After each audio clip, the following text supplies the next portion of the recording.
안녕하세요. 사연에 빠지다의 DJ 민영입니다. 오늘도 두 가지 사연 준비되어 있으니 끝까지 함께 해주시고요. 구독과 좋아요도 잊지 말아주세요.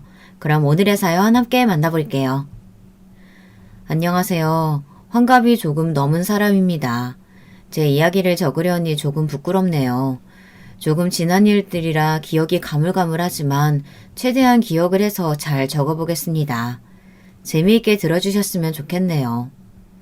저는 꽤 일찍 결혼 생활을 시작했습니다. 직장 동료의 소개로 남편을 만났고 1년 정도 연애를 하고 결혼을 하게 됐습니다.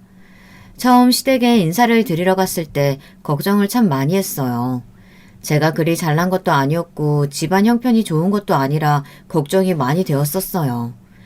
아니나 다를까 시어머니께서는 저희 집안 이야기를 듣곤 결혼을 반대하셨습니다.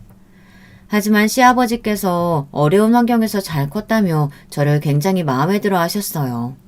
그 덕에 결혼을 허락받을 수 있었습니다. 이게 다 시누이 덕분이었어요. 시누이가 저를 좋게 봐서 시아버지를 설득한 게 아니라 시누가 시부모님 마음고생을 좀 많이 시켰더라고요. 시누의 행동만 보다가 반대되게 바른 생활만 해온 저를 보니 예뻐할 수밖에 없다며 저를 엄청 좋아하셨습니다. 시아버지는 늘 시누와 저를 비교하셨죠. 시누에게 보고 배우라면서 정신 차리라고 늘 잔소리를 하셨어요. 그 덕에 저는 시누의 미움을 받았습니다. 그래서 저는 시아버지께서 돌아가시고는 시어머니와 시누에게 미움을 많이 받았어요. 그래도 시아버지가 살아계실 때까지는 꽤 괜찮은 결혼 생활을 유지했습니다. 꽤나 짧았지만 나름 만족하면서 살았어요. 결혼 생활이 얼마 가지 않아 시아버지는 돌아가셨습니다. 그 뒤로 시어머니와 시누이는 그동안 참았던 성질이란 성질은 제게 다 냈었어요. 어떻게 참았나 싶습니다. 시어머니는 저를 늘 탐탁지 않은 시선으로 봤습니다. 시누이는 늘 저에게 시비를 걸었죠. 하지만 저는 상관하지 않았었습니다. 원체 그런 걸 신경 쓰지 않는 성격이라 그냥 그려려니 넘어갔어요. 그런 저의 모습을 보고 시어머니는 독한 년이라고 뭐라고 하셨지만요. 제 욕은 어느 정도 참을 수 있었습니다. 아이를 낳기 전까지는 말입니다. 딸을 낳았는데 시어머니께 아들 하나도 못 낳는다고 한 소리 들었습니다. 시어머니는 제 딸한테까지 못되게 굴었어요. 제 욕은 참을 수 있었지만 제 딸의 욕은 참을 수 없었어요. 시누와 시어머니는 딸한테 저를 닮아 어디가 못났고 왜 이렇게 생겼냐며 아이 앞에서 막 이야기를 하는 겁니다. 그나마 아들의 눈을 닮아 그거 하나 이쁘다고 아이에게 외모로 막 뭐라고 하지 뭡니까? 정말 너무하지 않나요? 여러분들은 자기 자식이 그런 소리를 계속 듣고 있다면 참을 수 있겠어요? 정말 뭐라고 하고 싶은 마음은 굴뚝 같았지만 그래도 시어머니고 하니 차마 시원하게 욕을 할 수가 없었습니다. 그래서 최대한 부드럽게 부탁을 드렸죠. 하지만 돌아오는 말은 결국 저를 탓하는 말이었습니다. 어머니, 그래도 하나밖에 없는 손녀인데 예쁘게 좀 봐주시면 안 될까요? 네가 아들만 낳았어 봐라. 내가 안 예뻐했겠니? 시어머니는 제가 아들을 낳지 못해서 제 딸을 미워한다고 했습니다. 말이 되나요? 아들을 못 낳은 것과 딸을 미워하는 거는 다른 거 아닌가요? 계속 부탁을 드렸지만 제 말을 들어줄 생각을 하지 않아 저는 남편에게 앞으로 시댁에 딸을 데려가지 말자고 이야기했어요. 남편도 시어머니께서 제 딸을 미워한다는 사실을 알고 있었거든요. 근데 남편도 참 답답한 게 그걸 알고 있으면 시어머니에게 한 소리를 할 법도 하잖아요. 그래도 제 자식 아니겠습니까? 그럼 자기도 화가 날 거고 다른 사람한테는 그렇게 쓴소리를 잘하면서 유독 시어머니에게는 아무 소리도 못하는 겁니다. 그래서 제가 왜 이렇게 시어머니를 감싸고 도는 거냐고 화를 냈습니다. 그러자 남편이 처음으로 화를 내며 그런 소리 하지 말라고 시어머니가 참 고생을 많이 했다고 자기는 어머니에게 뭐라고 할 수가 없다면서 다시는 그렇게 이야기하지 말라고 제게 말하더라고요. 그래서 저는 남편에게 시어머니 이야기를 할 수가 없었습니다. 방법이라고는 시댁에 딸을 데려가지 않는 것밖에는 없었어요. 하지만 어찌 매번 시댁을 가는데 아이를 두고 가겠습니까? 친정부모님도 장사를 하고 있어 봐줄 수 없고 동생은 학교를 다니느라 바빠서 매번 봐줄 수 없으니 그럴 때마다는 아이를 데리고 갈 수밖에 없었죠. 그 어린 것이 시댁에 갔다 올 때마다 하는 말이 할머니는 나 싫어하는 것 같아. 매번 나한테 못생겼다고 하고 매일 나한테 뭐라고 하잖아. 하는 것이었습니다. 그리고는 엄마, 나 많이 못났어? 라고 물어봤었어요. 그 말을 들을 때마다 저는 아이에게 너무 예뻐서 그런 말을 하는 거라고 말할 수밖에 없었습니다. 물론 그 말을 믿지는 않았지만 그 말밖에 할 수가 없었죠. 아이가 계속 그런 소리를 하니 남편도 조금 심하다고 생각했는지 시어머니에게는 말을 하지 않았지만 신우에게 한 소리 하더라고요. 그 덕인지 딸에게 더는 외모에 대한 이야기는 하지 않는 모습이었습니다. 그런데 알고 보니 제가 보일 때만 이야기를 안 했지 가끔 딸이 혼자 있을 때 뭐라고 했다는 겁니다. 이것도 딸이 이야기해주지 않았다면 몰랐어요. 심지어 신우는 제 딸 머리를 툭 쳤다고 했습니다. 시간이 한참 흘렀지만 그랬다고 하니 화가 나더라고요. 제가 왜 그때 이야기하지 않았느냐고 물어봤더니 자기는 어릴 때 그런 이야기를 한 제가 표정이 좋지 않아서 차마 그 이야기를 하지 못했다는 겁니다. 그런 이야기를 할 때마다 제 표정이 너무 슬퍼 보여서 속상해할까봐 이야기를 하지 못했다고 하는데 그 말을 듣고 자그마한 아이가 그런 생각을 해서 참았다는 게 정말 속상했습니다. 시간이 지나면 지날수록 시어머니와의 사이가 좋아지지 않았습니다. 안 보면 마음이 편하겠지만 매번 저를 불러 시댁에 가서 시어머니를 봐야 했고 시어머니의 잔소리를 들어야 했어요. 시어머니도 참 웃기지 않나요? 저를 그렇게 싫어하면서 불러서 제게 일을 시키더라고요. 일을 하면서도 제게 짜증을 부리고 욕도 하고 그랬습니다. 당시에는 제가 시어머니의 욕바지가 된 것 마냥 시어머니의 욕을 다 들어줘야 했어요. 시어머니는 자기의 화를 제게 다 풀었습니다. 그때를 생각하면 어떻게 그렇게 의연하게 있을 수 있었는지. 아마 그때는 제가 무슨 말을 해도 제가 욕먹을 걸 알았기 때문에 참고 있었던 거였겠죠. 시어머니가 저를 계속 힘들게 했지만 딸을 생각하면서 결혼 생활을 버텼습니다. 딸은 워낙에 착하고 여린 아이라 저희 부부가 조금만 싸워도 마음고생을 하는 아이였거든요. 그래서 이혼을 할 생각은 꿈도 꾸지 못했어요. 제가 참는 게 맞다고 생각했습니다. 하지만 결혼 생활은 제가 참는다고 해결될 문제는 아니더군요.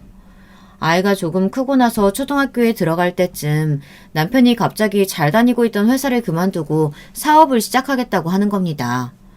그때는 제가 회사를 그만뒀을 때라 반대했지만 남편은 결국 회사를 그만두고 사업을 시작했습니다. 처음에는 진짜 고생이란 고생은 다 했어요. 남편도 고생을 해서 그런지 점점 말라가고 있더라고요. 그 모습을 보니 답답하면서도 짠하더군요. 그런데 그런 모습을 보고 시어머니께서 제게 뭐라고 하는 겁니다. 우리 아들 얼굴 상한 것 좀 봐. 너는 얘 밥 안 챙겨주니? 한 사람이 잘 챙겨야 사업도 크는 건데 너는 제대로 챙겨주지도 못하고. 아유, 내가 저녀 때문에 속 터져요. 뭐 하나 제대로 하는 것도 없고. 네가 그 모양이니까 집안이 이렇게 돌아가지. 남편이 혼자 결정하고 마음대로 일을 벌려서 고생하고 있는데 그게 제 탓이 될 수가 있나요? 사업을 하겠다고 마음대로 일도 그만두고 했었지만 저는 저 나름대로 열심히 뒷바라지 해주고 있었는데 그런 소리를 들으니 속이 상했습니다. 이제 회사도 그만둔 마당에 거기서 제가 뭐라고 하겠습니까? 일이 안 돼서 매일 술만 마시고 들어오는 것도 아니고 자기도 열심히 하겠다고 조금만 더 믿어달라는데 믿어줘야겠죠. 남편을 믿기로 했지만 좀처럼 잘 되지 않으니 제가 대신 일을 해야 했습니다. 다시 회사 일을 시작하려니 제 나이를 뽑아주는 곳도 없더라고요. 그래서 저는 아이를 학교에 보내고 나서 식당에 가서 일을 하고 남의 집 가서 살림도 도와주고 이 일 저 일 다 했습니다. 가뜩이나 아이를 키우느랴 남편 뒷바라지 하랴 바쁜데 시어머니에게 그런 소리까지 들으니 저도 화가 나더라고요. 그래서 저도 모르게 시어머니에게 그게 왜 제 탓이냐고 이야기를 했습니다. 어머니, 그게 왜 제 탓이에요? 어머니 아들이 자기 사업하고 싶다고 회사 그만두고 식구들 고생시키는데 왜 제가 잘못했어요? 뭐? 인연이 어디서 버르장머리 없이? 그리고 저는 시어머니에게 머리를 한 대 맞았습니다. 저는 놀라 시어머니를 받고 시어머니는 어디서 그런 눈으로 보냐며 제 뺨을 한 대 더 때렸습니다. 뺨을 맞고 저도 모르게 눈물이 뚝뚝 흘렀어요. 남편은 시어머니를 말릴 생각은 하지 않고 오히려 제게 얼른 사과를 하라고 하지 뭡니까? 그게 남편으로서 할 말이라고 생각하세요. 그런데 또 바보같이 저는 시어머니에게 죄송하다고 사과를 했습니다. 그때는 제가 봐도 참 바보 같았어요. 잘못한 사람은 분명 때린 사람이잖아요. 그런데 그 당시에는 그래도 시어머니인데 제가 노려봐서 잘못했다고 생각해 죄송하다고 사과를 했어요. 그 모습을 보고 딸은 당연히 놀랐고 딸은 울음소리를 참으며 울고 있었습니다. 그날 집 화장실에서 소리 없이 울었습니다. 시어머니에게 맞았다는 사실에 서러워서 운 것도 있었지만 딸아이에게 그런 모습을 보여줘서 미안하고 속상해서 운 게 더 컸었죠. 딸아이는 그날 일이 많이 충격이었는지 제 눈치를 많이 보더라고요. 제가 조금만 기분이 좋지 않으면 왜 그러냐고 물어보고 슬프냐고 물어봤어요. 그리고 저를 기쁘게 해주기 위해 노력하는 게 보이더라고요. 그 모습이 참 예뻐 보이면서도 미안했습니다. 몇 년 동안은 제가 일을 하면서 생활비를 벌었습니다.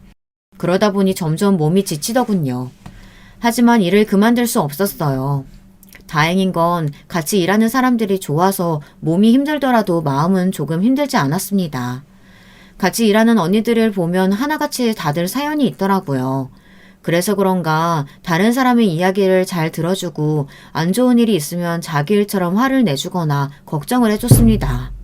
처음에는 그 누구에게도 말을 하지 않았었지만 한 언니께서 제게 왜 이렇게 힘들어하냐며 물어봤고 그때 처음으로 이야기를 했더니 하나둘 언니들이 모여 제 이야기를 듣고 있더군요. 그러고는 제게 마음고생한다며 안아주더라고요. 괜히 눈시울이 붉어지면서 따뜻한 마음을 받을 수 있었죠. 그리고 가끔은 저 대신 시어머니 욕을 해줘서 마음이 뻥 뚫리는 느낌을 받을 수 있었습니다.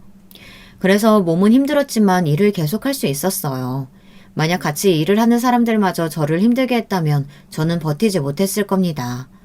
그리고 제 딸아이도 착하게 자라줘서 신경을 쓰지 않아도 잘 컸습니다. 하지만 계속되는 남편의 사업 실패는 지쳐갈 수밖에 없었어요.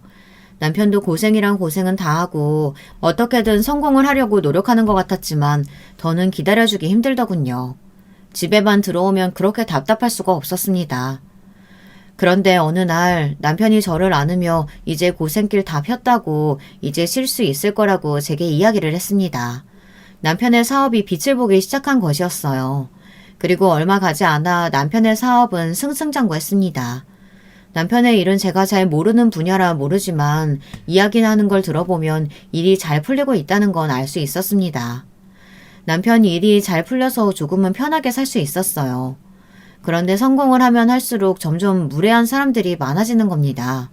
갑자기 잘 살게 되니 사람들이 하나같이 돈 좀 빌려달라고 하는 겁니다. 심지어 돈을 빌려주지 않는다고 욕을 하는 사람도 있었어요. 그게 남이라면 무시하고 말겠지만 가족이라면 말이 다르지 않나요? 혹시 여러분들 중에 가족이 계속 돈을 요구하는 경험을 겪으신 적이 있나요? 다들 어떻게 대처했는지 참 궁금하네요. 다행히 친정 부모님은 아니었어요.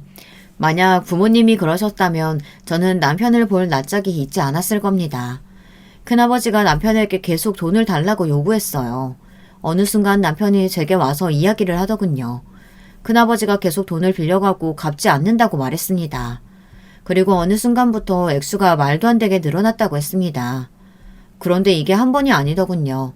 여러 번 남편에게 돈을 빌려가다 갚지 않으니 제게 이야기를 한 거였습니다. 큰아버지는 제가 어렸을 때부터 돈 문제로 가족들을 괴롭혔는데요. 이제는 저희 남편에게도 돈을 빌려달라고 하니 참지 못하겠더군요.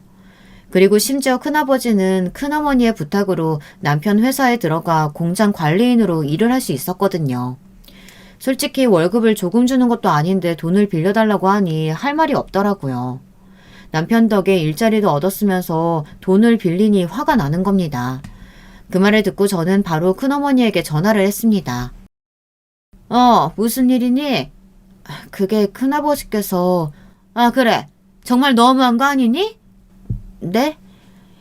큰어머니는 제 말을 끊더니 제게 너무한 거 아니냐고 화를 내는 겁니다. 그 순간 어찌나 당황스럽던지 처음에는 제가 무슨 잘못을 했는 줄 알았습니다. 그게 아니고서야 저한테 뭐라고 할 수는 없잖아요. 그런데 돈을 빌려주지 않는다고 뭐라고 하는 겁니다. 그때서야 큰어머니가 어떤 사람이었는지 깨달았죠. 큰어머니는 큰아버지보다 더했으면 더했지 그리 좋은 사람은 아니었습니다. 예전부터 그랬습니다. 부모님이 돈이 없다고 하면 큰어머니는 늘 그거 하나 없냐고 화를 냈었죠. 참 뻔뻔하지 않나요?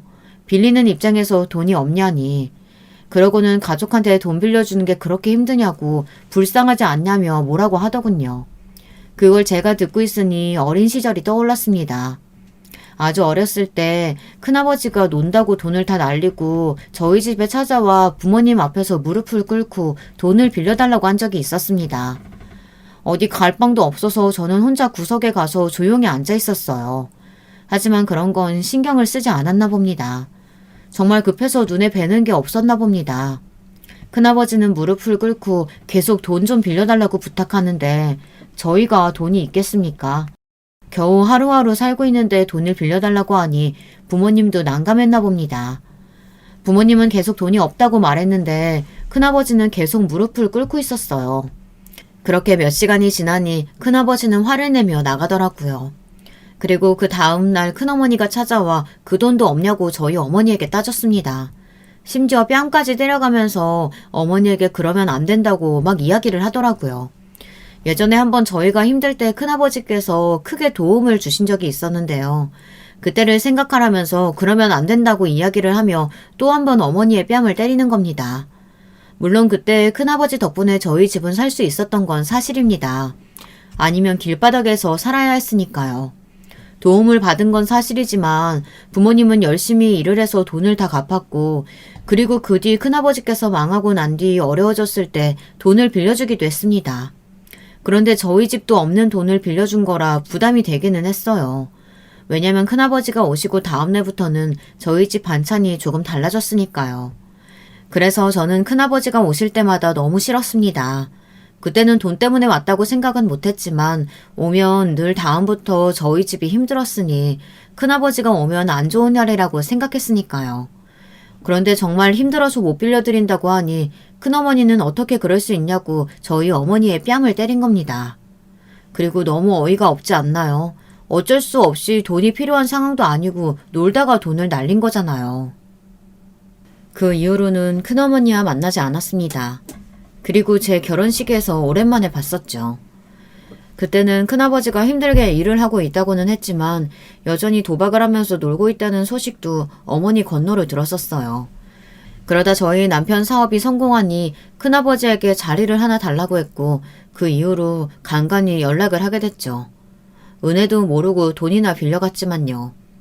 그리고 얼마 지나지 않아 큰아버지가 계속 돈을 빌려가는 이유를 알게 됐습니다. 큰어머니 너무하기는요. 큰어머니야말로 너무하시는 거 아니에요? 저도 이제 참을 만큼 참았어요. 부탁해서 일자리도 구해드렸잖아요. 그리고 돈 빌린 게 이번 한 번도 아닌데 갚지도 않고 그리고 돈 빌리는 거 지혜 때문이죠. 얘, 너 다 알고 있었으면서 이런 이야기 하는 거니? 하나밖에 없는 여동생한테 도움 주는 거 그거 좀 어렵다고 그러는 거야? 네, 바로 제 사촌동생 결혼을 시키려고 돈을 다 빌리는 거였어요. 사촌동생이 꽤 잘 사는 집안의 아들을 만나고 있다는 소식을 듣기는 했습니다. 큰어머니가 어찌나 자랑을 하고 다니는지 저희 가족들은 다 알고 있는 사실이더군요. 그 남자와 결혼을 하기 위해 사촌동생에게 모든 것을 쏟아붓는다고 했습니다. 마사지, 운동, 요리 수업, 명품 등 돈이 많이 나갈 수밖에 없는 것들을 하고 다니는 것이었어요. 그런데 그 돈이 다 남편에게 빌린 돈이라니 자기 분수에 맞게 살아야 하는 거 아닌가요? 저는 단호하게 말했습니다. 더는 돈을 빌려줄 수 없다고 했죠. 그냥 없는 돈이라고 생각할 때니 양심이 있으면 갚고 아니면 살던 대로 뻔뻔하게 살라고 이야기를 했습니다. 큰어머니는 제게 화를 내며 전화를 끊었고 다행히 그 뒤로는 연락이 오지 않았습니다. 그리고 얼마 있지 않아 사촌동생의 결혼 소식을 듣게 되었죠. 결혼식에서 큰아버지와 큰어머니가 어찌나 의기양양하게 있던지 당당한 걸음으로 걸어와 저희에게 인사를 하더군요. 그리고는 너네가 안 도와줘도 결혼식 잘 올렸다는 식으로 비꼬며 이야기를 하는데 참 못 배운 사람들 같았습니다. 더 이야기해봤자 제 속만 끓일 것 같아 그냥 넘겼어요. 큰아버지뿐만 아니라 돈을 빌려달라는 사람이 여럿 있었지만 남편은 큰아버지 일로 더 이상 사람들에게 돈을 빌려주지 않았습니다. 남편의 사업 성공으로 조금은 편안하게 살 수 있었습니다. 같이 일한 언니들에게도 맛있는 걸 사주고 조금 여유로운 삶을 살 수 있었죠. 시어머니만 아니라면요. 시어머니는 여전히 제게 쓴소리만 했습니다. 아니, 오히려 예전보다 더 심해졌었죠.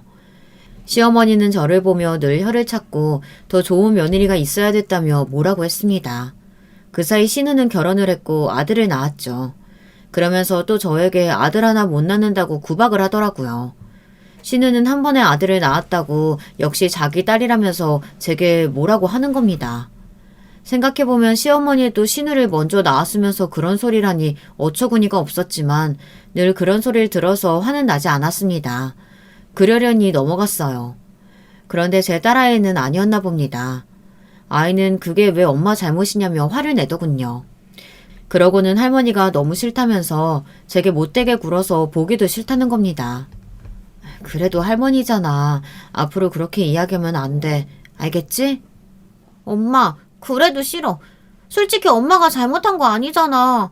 그런데 할머니는 왜 매일 엄마한테 뭐라고 해? 곱게 늙지 왜 저런데? 저는 딸아이가 시어머니를 그렇게 싫어하는지 몰랐어요.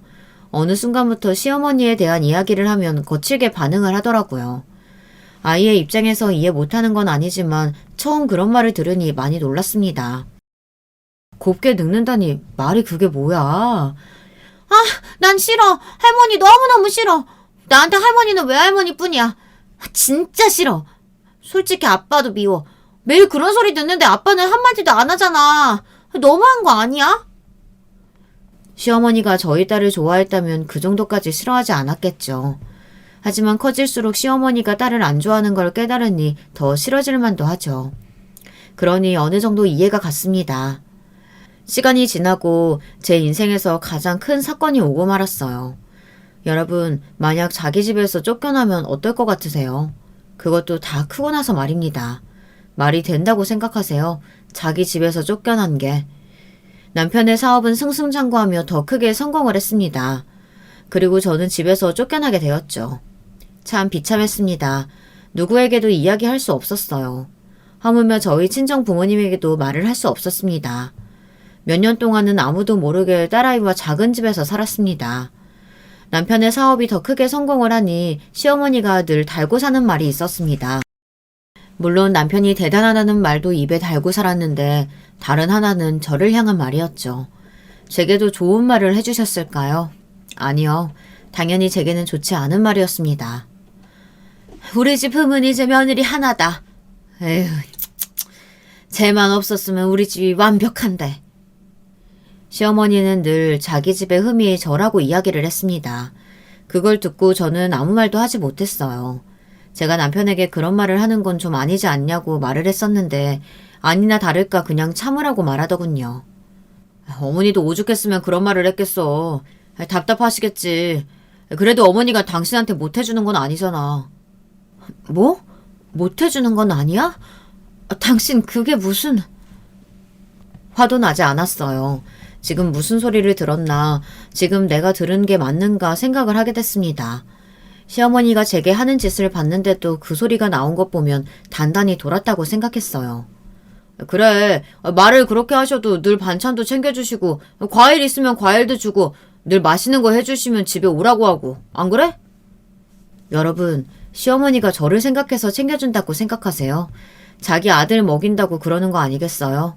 아들만 중요하지 며느리가 흠이라는 사람이 뭐가 좋다고 저를 챙겨주겠습니까? 아니, 조금만 생각해도 알지 않나요? 아무리 제가 제 위주로 느끼고 글을 쓴다지만 조금만 들어도 저를 좋아하지 않는다는 걸 알지 않나요? 혹시 듣고 좋아하는데 쑥스러워서 괜히 그러는 것 같다고 생각하시는 분 계신가요? 기가 막혀서 말도 안 나왔습니다. 그런 사람이 저를 쫓아냈겠습니까? 안 그런가요? 당신 계속 그런 생각하고 있었던 거야? 뭐가? 어머님이 나를 챙겨주신다는 거 말이야. 정말 그렇게 생각하고 있었냐고. 그래. 그럼 내가 뭐 이빨린 소리 하겠어? 어머니 생각보다 여린 사람이야. 말은 그렇게 하셔도 좋아하실 거야. 그런 사람이 나를 흠이라고 해? 당신 미쳤어? 어디서 소리를 질러? 이제는 막 나가겠다는 거야? 그래. 그럼 어쩔래? 당신 어디 가서 어머님이 나 챙겨준다는 소리 하기만 해봐. 솔직히 어머니가 틀린 말 하시는 것도 아니잖아. 없는 집안에 이 정도 집안 만났으면 감사한 거지. 저는 남편이 그런 생각을 가지고 있었는지 몰랐습니다. 그런 생각을 가지고 있었다면 결혼을 하지도 않았을 겁니다. 남편은 그 말을 내뱉고는 자기도 실수했다고 느꼈는지 아무 말도 하지 않더군요. 저는 그 말을 듣고 충격받아 남편과 이야기를 하지 않았습니다. 저는 너무 화가 나서 남편과 이야기를 하지 않았고 밥도 챙겨주지 않았습니다. 그게 제가 화가 났다는 걸 알릴 수 있는 방법이었으니까요. 며칠을 그러니 남편도 제가 필요하다는 걸 느꼈나 봅니다. 당연하다고 생각합니다.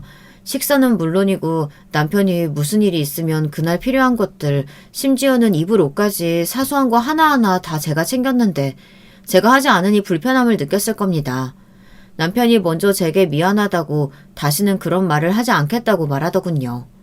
그 뒤로 남편은 정말 2번 다시 그런 말을 하지 않았습니다. 쫓겨났으니 당연히 그런 말은 들을 수가 없었죠. 남편과 싸운 걸 어떻게 아셨는지 시어머니가 저희 집으로 찾아와 제게 막 따지는 겁니다. 이 못돼 처먹었냐? 화난다고 밥을 굶겨? 아주 살이 쏙 빠져서는 애가 불쌍해 죽겠어. 이 망하려나. 남편이 무슨 말을 했는진 모르겠지만 시어머니는 말을 들을 사람이 아니니 저는 그냥 죄송하다고 사과를 했습니다. 억울하지만 시어머니를 빨리 집에 내보내려면 이럴 수밖에 없었어요. 한참을 욕을 하고 나서 딸아이가 학교에서 마치고 올 시간이 되자 시어머니는 맞춰서 나가셨습니다. 아마 제가 죄송하다고 하지 않았다면 딸이 오는 시간이고 말고 신경 쓰지 않고 저에게 욕을 했을 겁니다. 딸아이에게 이런 모습을 보여주지 않아 다행이었죠. 물론 시어머니가 가시고 나서 너무 서러워서 살짝 울어 딸이 눈치를 채긴 했지만요. 그 뒤로 저는 당분간 저를 건드리지 않을 거라고 생각했습니다.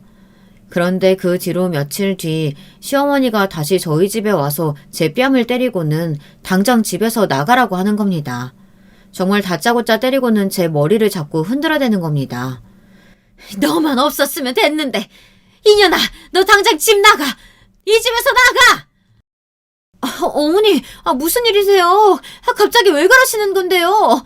연연 봐라? 왜? 이제는 대들기까지 해? 어머님! 시어머니는 계속 제 머리채를 잡고 흔들었습니다. 그러지 마세요! 그러지 말라고! 딸은 시어머니를 잡고 하지 말라고 소리쳤습니다. 그런데 시어머니가 제 딸아이를 밀치는 겁니다. 아니 아무리 싫다고 해도 아직 어린아이고 하나밖에 없는 손녀인데 밀치고 싶을까요? 정말 너무하지 않습니까? 여러분 시부모님이 그랬다면 어떨 것 같나요? 여러분은 참을 수 있을 것 같나요? 저는 그 모습을 보고 순간 눈이 돌아 시어머니를 있는 힘껏 밀쳤습니다. 머리카락이 뜯겨나가도 상관없었어요. 아무리 시어머니여도 참을 수 없었어요. 제 딸을 밀쳤다는 게 너무 화가 났거든요. 시어머니는 넘어졌고 딸아이는 놀라서 계속 울고 있었습니다. 시어머니는 씩씩거리면서 제게 소리쳤습니다. 너 같은 년은 우리 집하고 안 어울려! 혹시 다들 그런 경험 해본 적 있을까요? 화가 머리 끝까지 나다가 한계에 도달했을 때 갑자기 모든 감정의 회로가 끊어지며 차분해지는 것 같은 그런 느낌. 받아본 적 있으실까요? 시어머니의 말을 듣고 갑자기 모든 감정이 사라진 것처럼 감정 없이 무덤덤하게 물어봤습니다. 어머니, 저한테 진짜 왜 그러세요? 제가 뭐 잘못한 거 있어요? 남편 사업 안 될 때 다 기다려줬어요. 그동안 제가 고생하면서 돈 벌었고 남편이 돈을 못 벌어도 참았어요. 믿어줬어요. 그리고 저 어머니가 계속 뭐라고 하셔도 별소리 없이 그냥 지나갔어요. 그런데 제가 뭘 더 해야 해요? 뭐 어떻게 해야 해요? 이 정도면 이제 편안하게 지내도 되잖아요. 그러고는 저는 시어머니에게 부탁을 했습니다. 제발 저를 좀 놔달라고 부탁했어요. 처음에는 시어머니가 아무 말도 하지 않으시길래 생각이 달라졌나 싶었습니다. 그건 저의 바람이었어요. 시어머니는 집에서 나가라고 하더군요. 제발 부탁이니 우리 집에서 사라지라고 말하는 겁니다. 저 같은 건 필요 없다고 나가라고 계속 소리를 쳤습니다. 그러면서 제 옷과 아이 옷을 찾아 집어던지며 미친 사람처럼 소리쳤어요. 결국 저는 짐을 싸고 딸과 함께 집을 나왔습니다. 정말 영문도 모른 채 집에서 쫓겨나고 말았어요. 차마 친정에 연락할 수는 없었습니다. 갑자기 시어머니 때문에 집에서 쫓겨났다고 하면 얼마나 억정이 무너지겠어요. 더군다나 요즘 저희 남편 사업이 잘 돼서 제가 편히 살 수 있는 거에 기뻐하시는데 어떻게 제가 이야기를 할 수 있겠습니까? 결국 저는 예전에 같이 일하던 언니에게 전화해 부탁을 했습니다. 다행히 언니는 흔쾌히 허락했고 오히려 집이 작아서 미안하다고 사과를 하는 겁니다. 그날 저는 언니에게 모든 이야기를 다 털어뒀고 언니는 화를 내며 무슨 그런 경우가 다 있냐며 남편은 뭐하냐고 물어봤습니다. 남편과는 연락이 되지 않아서 모르겠다고 이야기했어요.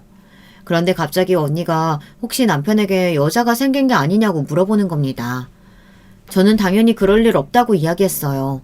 아무리 그래도 바람을 피울 사람은 아닐 거라고 생각했었죠. 그리고 핀다고 가정을 해도 결국 잘못은 남편이 했으니 시어머니가 먼저 와서 깽판을 칠 리가 없을 거라고 생각했습니다. 그런데 괜히 언니가 저보다 한참을 더 산 게 아니더군요. 결국 언니의 말이 맞았습니다. 언니 덕분에 저와 딸은 언니네 작은 방에서 지낼 수 있었습니다. 그동안 저는 남편에게 계속 전화를 했습니다. 남편은 전화 한 통 없었어요. 아내와 딸이 없어졌으면 보통 찾지 않나요? 연락이 없는 걸 보니 남편도 시어머니와 한편이라는 걸 알게 됐습니다. 그래도 그렇다고 이렇게 끝나는 건 아니잖아요. 저는 어떻게든 남편과 연락을 해보려고 시도했지만 계속 전화를 받지 않았습니다. 그래서 결국 저는 남편 회사를 찾아갔습니다. 남편은 당황한 듯 보이더니 이내 차분하게 제게 말하더군요. 그러고는 남편이 저에게 이혼을 요구하는 겁니다. 그러고는 모든 사실을 저에게 이야기했습니다. 남편도 참 바보 같았어요. 모든 사실을 말하지 않는 게 도움될 텐데 뭐가 좋다고 그걸 다 이야기하는지. 남편의 말을 들으며 저는 충격을 받지 않을 수 없었습니다. 물론 처음부터 그렇게 이야기한 건 아니었지만 처음에는 서로 맞지 않은 것 같으니 위자료 넉넉하게 쳐줄 테니 서로 갈라서 자고 이야기했습니다. 저는 그럴 수 없다고 남편을 붙잡았죠. 그러고는 남편이 한숨을 쉬며 이야기를 하더군요. 실은 나 소개받은 사람 있어. 남편의 말에 저는 할 말을 잃었습니다. 유부남이 그것도 애아빠라는 사람이 여자 소개를 받았다니 말이 됩니까? 언니의 말이 맞았어요. 여자가 있었던 겁니다.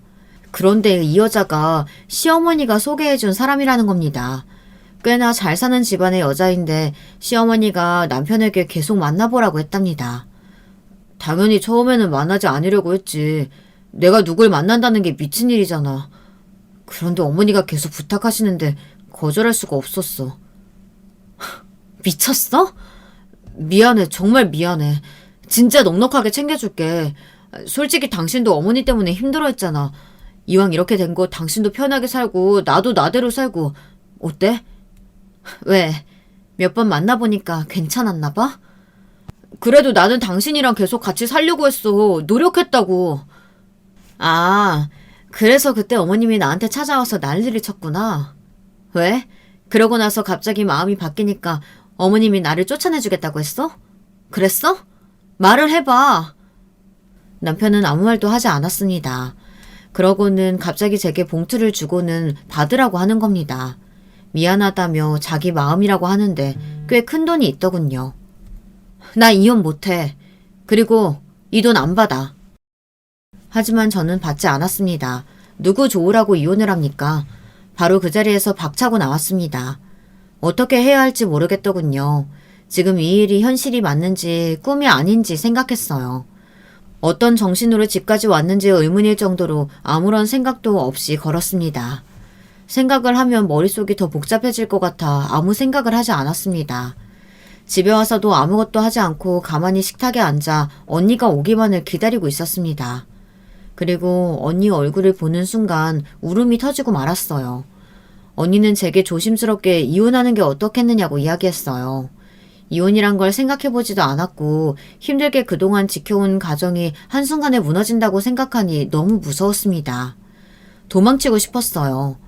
그리고 부모님께 어떻게 이야기를 해야 할지 너무 막막했습니다. 쫓겨났다는 사실이 너무 창피했거든요. 그리고 결국 이혼을 하면 시어머니에게 좋은 일이고 남편에게 좋은 일인데 그걸 왜 해줘야 하는지 이해가 가지 않았어요. 하지만 언니는 제게 이렇게 이야기했습니다. 이혼 안 하면 행복하게 살 수 있어? 생각해봐.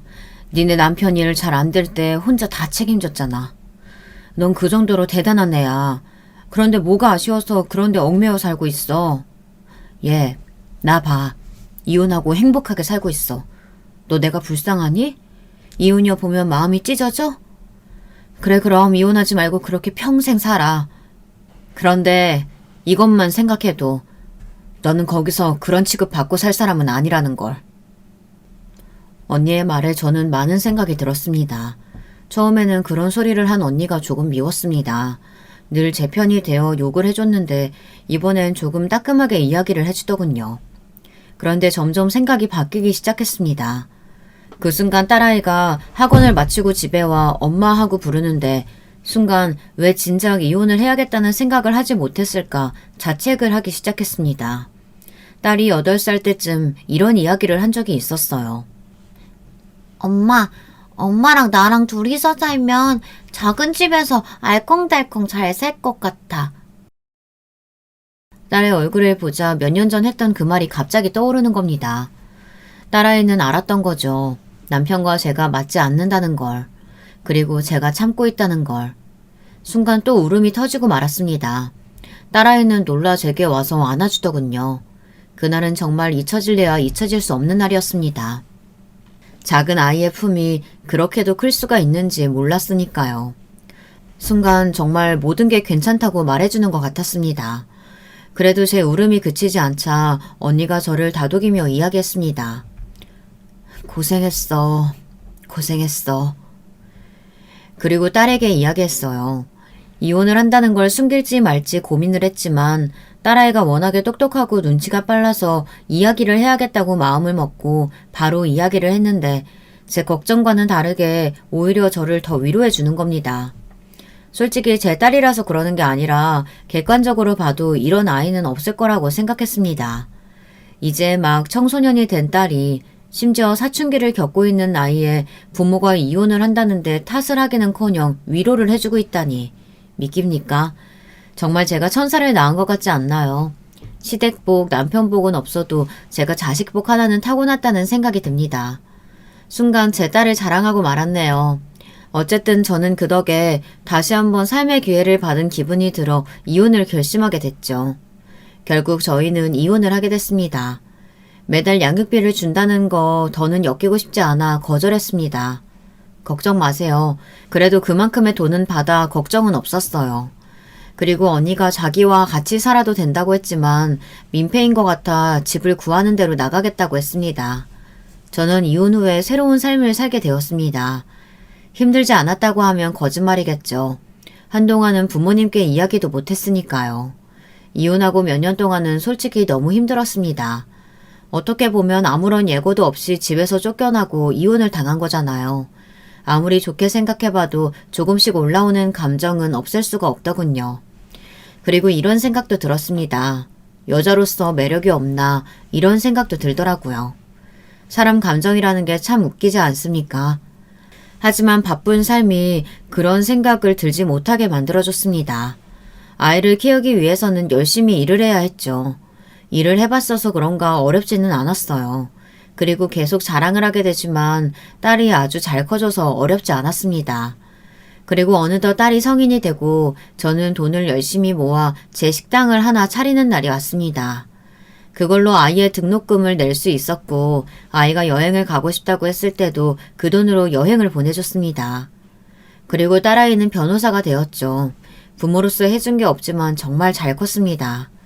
딸과 저는 둘도 떼어낼 수 없는 아주 돈독한 친구가 되었어요. 정말 모든 걸 말할 수 있는 친구가 한 명 생긴 기분이었어요. 오죽하면 제 이혼으로 장난치는 게 아니겠습니까? 딸아이가 연애 문제로 고민을 하고 있을 때 제가 조언을 해줬을 때가 있었어요. 그런데 갑자기 이혼한 사람이 무슨 연애 상담을 해주고 있냐며 그럼 실패하지 않았겠냐고 말을 하는 겁니다. 그 말을 듣고 저는 빵 터져서 그런 말이 어디 있냐고 서로 크게 웃었습니다. 그 정도로 정말 친한 사이가 되었죠. 저와 딸은 서로를 의지하며 잘 살았습니다. 장사도 잘 되고 아이 일도 잘 풀리고 행복한 날들만 남아있었죠. 이제 딸아이를 보낼 준비만이 남았습니다. 같이 일하는 선배 소개로 같은 변호사를 만나 결혼을 약속했다고 하더군요. 제게 남은 건 딸아이의 행복한 결혼 생활을 빌며 예쁜 손주도 보고 홀로 편안하게 지내는 것만이 남았습니다. 하지만 이게 무슨 운명의 장난인지 제 가게에 시어머니와 비슷하게 생긴 할머니가 들어오는 겁니다. 많이 늙어 보였지만 분명 시어머니였습니다. 시어머니를 보자마자 저는 주방으로 도망쳤습니다. 시간이 한참 지났지만 두렵더라고요. 같이 일하는 직원 언니에게 부탁했지만 시어머니도 저를 봤나 봅니다. 시어머니는 밥을 주문하다 말고 저를 부르는 겁니다. 아까 저기로 들어간 사람, 그 사람 좀 불러봐요. 제가 도와드릴게요. 아니, 말 못 들었어요? 그 사람 좀 부르라고! 시어머니의 성격은 여전했습니다. 결국 저는 나갈 수밖에 없었죠. 시어머니는 재밌다는 표정으로 저를 봤습니다. 그리고 여기서 일을 하냐고 물어보더군요. 저는 맞다고 이야기하고 주문을 받았습니다. 시어머니는 웬일인지 주문만 하고 아무 말도 하지 않으시더군요. 그런데도 심장이 어찌나 뛰던지 정말 창피했습니다. 아직까지도 시어머니를 보면 무섭나 봅니다. 직원 언니는 제 모습을 보고 괜찮냐고 물어봤습니다. 남이 봐도 좋지 않아 보였나 봅니다. 그런데 이상하게도 시어머니는 밥만 먹고 나가더라고요. 그런데 아무것도 안 하니 그게 더 불안한 겁니다. 하지만 아니나 다를까 그 다음날 또 왔더라고요. 시어머니는 제게 언제 일을 마치냐고 물어보더라고요. 그러고는 손녀 얼굴을 좀 볼 수 있냐고 제게 말하는 겁니다. 갑자기 딸아이를 볼 수 있냐고 해서 당황했어요. 그렇게 미워하는 저와 딸을 찾아와서 대뜸 딸을 찾는다는 게 수상하잖아요. 안 그런가요? 그래서 저는 딸이 바빠서 언제 볼 수 있을지 모르겠다고 이야기를 했습니다. 그리고는 찾아오지 말라고 이야기했어요. 시어머니가 뭐라고 하실 걸 대비해 이야기를 했습니다. 그런데 나이가 들어서 그런지 아무 소리도 하지 않고 제게 미안하다고 사과를 하더군요. 하지만 그 사과가 진정성 있게 들리지는 않았습니다. 그래서 저는 곧바로 사과는 괜찮다고 여기에 찾아오지 말라고 재차 이야기를 했어요. 그 뒤로는 신기하게 시어머니가 찾아오지 않았습니다. 오래 살고 볼 일이라며 시어머니도 나이가 드니 부드러워졌다고 생각했지만 역시나 사람은 고쳐 쓰는 게 아니죠. 주말에는 친구를 데리고 다시 와 시어머니가 친구에게 저를 소개시켜주는 겁니다. 노인네가 노망났나 싶었습니다. 어머님, 말씀드렸잖아요. 찾아오지 마시라고. 알지. 근데 그럼 손녀 얼굴 한 번만 보면 안 될까? 왜 이렇게 딸을 보고 싶어 하는진 모르겠지만 딸아이만 보면 다시는 식당에 찾아오지 않는다는 말에 알겠다고 했습니다. 그래서 그날 바로 딸에게 사과를 하고 사실을 말했죠.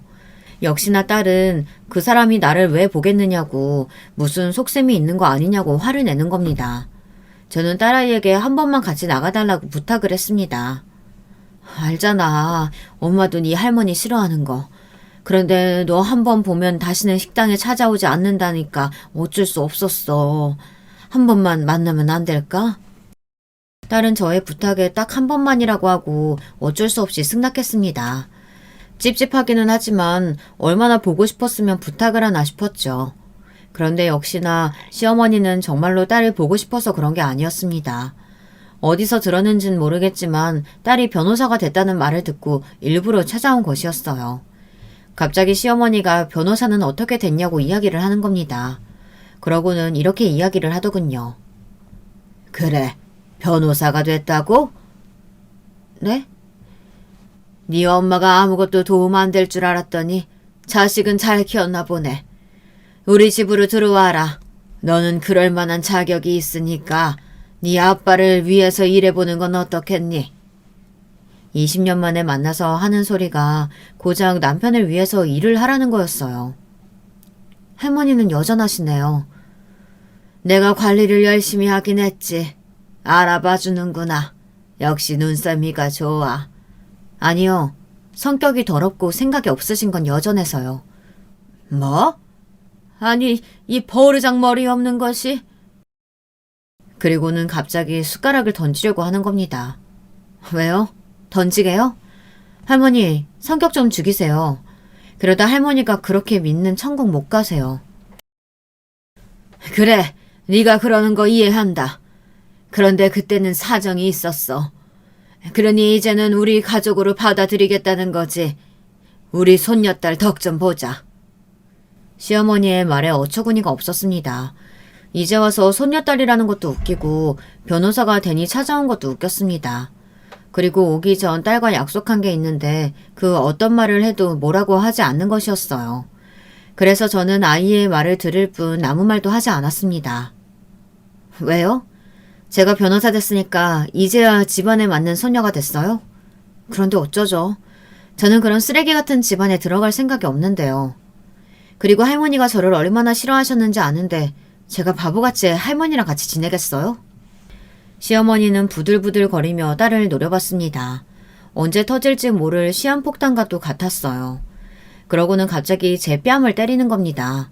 시어머니는 화를 이기지 못하고 제게 와서 제 뺨을 때린 것이었죠.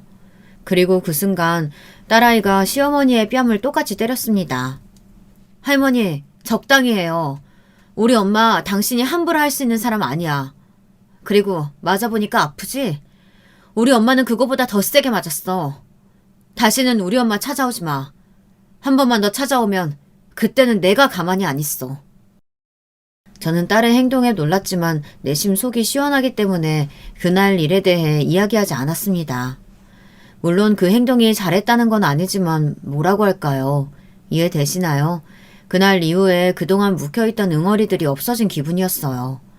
앞으로 시어머니를 봐도 두렵지 않을 것만 같았습니다. 그리고 딸의 경고가 힘이 있었는지 다시는 저희 가게로 찾아오지 않더라고요. 딸이 언제 이렇게 컸는지 저는 딸을 지키지 못했는데 딸은 저를 지켜줬습니다. 정말 고맙더라고요. 스스로 예쁘게 자라준 것도 고맙고 늘 저를 믿어주는 것도 고맙더군요. 시어머니와의 짧은 만남이 제게는 굉장히 길게 느껴졌습니다.